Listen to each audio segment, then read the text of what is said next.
अस्सलाम वालेकुम वरहमतुल्लाहि वबरकातुहू। संडे कमेंट बॉक्स के साथ मैं आपका मेज़बान अब्दुल गफ्फार आपके हाजिर खिदमत हूँ। सवालात का सिलसिला शुरू करते हैं। पहला सवाल एक भाई का है।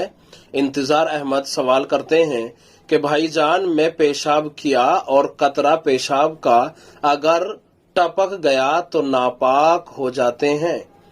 अगर पेशाब का कतरा निकल जाए आपका वुजू टूट जाएगा। अगर वुजू है तो वुजू टूट जाएगा। जिस जगह पर कपड़े पे या बदन पे लगा है उस कपड़े को और जिस्म के उस हिस्से को नापाक कर देगा। आपको चाहिए, मिसाल के तौर पर यहाँ पर पेशाब का कतरा लग गया तो इसको अच्छी तरीके से धो दें एक मरतबा, फिर निचोड़ दें, फिर धोएं, फिर निचोड़ें, फिर धोएं, फिर निचोड़ें। इस तरह आप जो है कपड़े को पाक कर सकते हैं। पूरे कपड़े को धोना जरूरी नहीं है, उस हिस्से को धोना काफी है जहां पर नापाकी लग गई, उससे ज्यादा धोने की जरूरत नहीं है।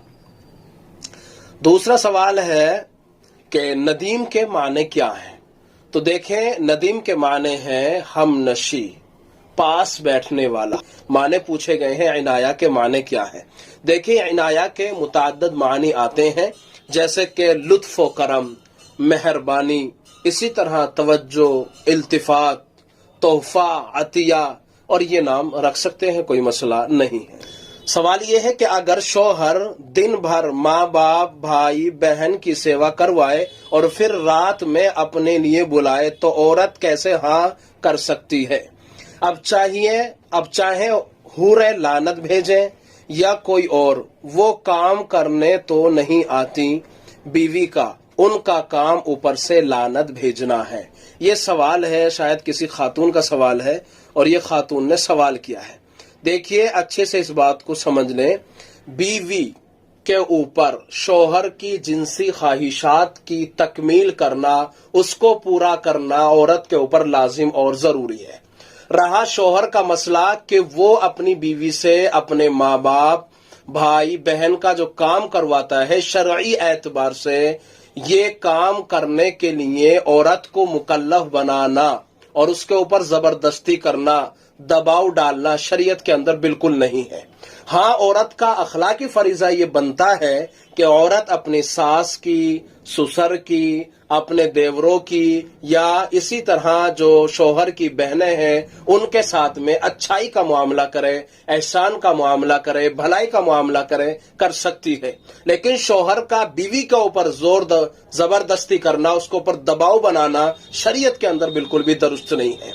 ये खातून जब पूरे दिन काम करेगी, पूरे दिन काम में लगी रहेगी, जब पूरे दिन काम करने के बाद में खातून थक जाएगी, फिर आप उसको अपनी ख्वाहिश को पूरा करने के लिए बुलाएंगे, यकीनन औरत के लिए आना मुश्किल हो जाएगा।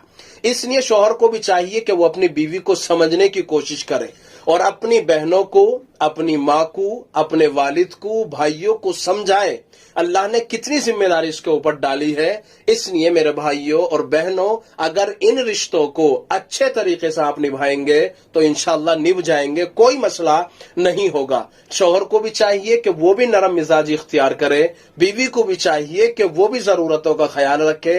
अगर इस तरह आप रखते हैं, उम्मीद है कि इंशाअल्लाह आपका बेहतरीन घर भी चल सकता है, आप एक अच्छे इंसान भी बन सकते हैं, अखलाक के एतबार से भी, एहसानन भी। इसलिए जरूरी है कि अपने घरों को अच्छे तरीके से आपस में सुलह करके रहना सहना चाहिए, एक दूसरे के हुकूक अदा करते रहना चाहिए। बीवी से मुताल्लिक है और वो ये है कि और बीवी कभी भी हम बिस्तरी के लिए राजी ही ना हो तो मर्द को क्या करना चाहिए। रात को मना करे, सुबह तैयार हो तो फिर भी ठीक है, पर कभी भी तैयार ना हो तो क्या करे। शौहर अपनी ख्वाहिश को पूरा करना चाहता है लेकिन बीवी बिल्कुल ही तैयार नहीं होती, न रात में न दिन में, किसी भी वक्त तैयार नहीं होती। तो अब ये देखें बीवी को क्या परेशानी है। कोई परेशानी तो नहीं है, कोई दिक्कत तो नहीं है, कोई बीमारी ऐसी तो नहीं है जिसकी बुनियाद पर आपको मना करती है। आप अच्छे से देखें और जब आपको लगे कोई शरई उज़्र भी नहीं है, तबई बीमारी भी नहीं है, कोई बुखार या कोई वैसी दिक्कत जिसकी परेशानी की बुनियाद पर बीवी तैयार नहीं हो रही है, तो ऐसी सूरत के अंदर कोई भी बीमारी नहीं है तो फिर अपने घर वालों को, उस अपनी अहलिया के घर वालों को यानी ससुराल वालों को, उनमें से जो अच्छे ذہین خواتین ہیں ان کو بلا کر کے سمجھاؤ کہ وہ خاتون کو سمجھائیں تاکہ وہ خیالات رکھیں اور ضرورتوں کا اہتمام کریں کہ شوہر کی کیا ضرورت ہے.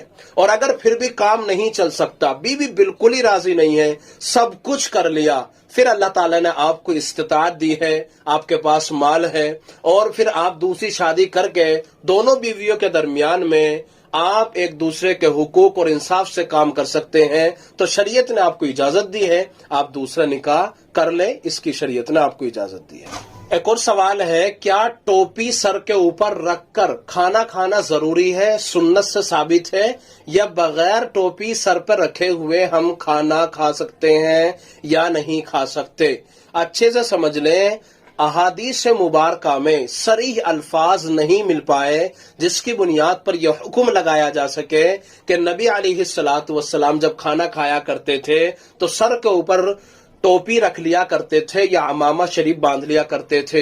صریح الفاظ ہمیں نہیں مل پائے، لیکن آپ صلی اللہ علیہ وسلم کثرت کے ساتھ میں ٹوپی اڑا کرتے، کثرت کے ساتھ میں عمامہ شریف باندھا کرتے. اس بنیاد پر یہ حکم لگا دیا گیا ہے کہ سر کے اوپر ٹوپی رکھ کر ہی کھانا کھانا چاہیے. یہ اچھی بات ہے، لیکن فتاوی شامی کے اندر علامہ شامی رحمۃ اللہ علیہ نے فرمایا ہے کوئی حرج نہیں ہے، آپ بغیر ٹوپی کے بھی کھانا کھا سکتے ہیں. لیکن کھانا کھانے کے آداب میں سے یہ ہے کہ آپ اپنے سر کے اوپر کوئی ٹوپی رکھ لیں، عمامہ رکھ لیں، کوئی کپڑا رکھ لیں جس سے آپ اپنے سر کو ڈھانپ سکیں. کھانے کے آداب میں سے یہ ہے، تو بہتر طریقہ یہ ہے کہ آپ اپنے سر کو ڈھک کر کھانا کھائیں. اگلا سوال یہ ہے، السلام علیکم. وعلیکم السلام ورحمۃ اللہ. یہ حافظ صاحب ہیں، سوال کرتے ہیں کہ میرا سوال یہ ہے کہ غیر مسلم کو سلام کر سکتے ہیں یا نہیں کر سکتے؟ دیکھیے، شریعت مطہرہ کے اندر یہ بات اچھے سے سمجھ لیں کہ غیر مسلم کو سلام کرنا اور پھر اس کا کیے ہوئے سلام کا جواب دینا کیسا ہے، ذرا تھوڑا سا تفصیل سے ہے لیکن اچھے سے سمجھنے کی کوشش کریں. دیکھیے، غیر مسلم کو ابتداءً سلام ان الفاظوں سے کرنا جس سے ایک مسلمان، ایک مومن دوسرے مومن کو سلامتی بھیجتا ہے، سلام کرتا ہے، ان الفاظوں کے ساتھ میں یہ طریقہ درست نہیں ہے. ان الفاظوں سے آپ سلام نہیں کر سکتے، یہ جائز نہیں ہے. لیکن اگر آپ کو غیر مسلم سلام کرتا ہے تو آپ اس کا جواب کس طرح دیں؟ تو آپ کے لیے ضروری ہے کہ آپ صرف وعلیکا کے اوپر اکتفا کریں. مکمل سلام کا جواب جو ہمارے یہاں دیا جاتا ہے اس میں احتیاط برتیں کہ یہ نہ کریں. دوسری بات یہ ہے کہ اسوہ حسنہ نبی صلی اللہ تعالی علیہ وسلم کی حیات طیبہ اور آپ کی زندگی سے ہمیں یہ ملتا ہے کہ اگر ہمیں کسی غیر مسلم کو سلام کرنے کی ضرورت پڑ جائے تو ہم ان الفاظوں میں ان کو سلام کر سکتے ہیں. وہ الفاظ یہ ہیں، السلام علی من اتبع الہدی. ان الفاظ کو آپ اس شخص کے لیے استعمال کر سکتے ہیں جو مسلمان نہیں ہے اور آپ کو سلام کرنے کی ضرورت پڑ رہی ہے، تو ان الفاظوں میں آپ سلام کر سکتے ہیں. اگر کوئی آپ کو سلام کر رہا ہے، غیر مسلم ہے، تو وعلیکا کے اوپر اکتفا کر لیں اور یہ کافی ہو جائے گا. امید کی جاتی ہے بات سمجھ میں آ گئی ہوں گی. اس لیے آپ تمام حضرات سے درخواست ہے کہ دیے گئے نمبر کے اوپر اپنے تمام سوالات آپ کر سکتے ہیں، اور صرف سوالات کریں، اونلی سوالات، ٹھیک ہے؟ اس کے علاوہ ادھر ادھر کی کوئی بات نہ ہو اور کال بھی نہ ہو. بس میسج کریں آپ سوالات کے لیے، کمنٹ باکس میں کر سکتے ہیں، اور اسی طرح سے واٹس ایپ نمبر دیا گیا ہے، اس کے اوپر بھی آپ سوالات کر سکتے ہیں. اس ویڈیو کو زیادہ سے زیادہ شیئر کریں. السلام علیکم ورحمۃ اللہ وبرکاتہ.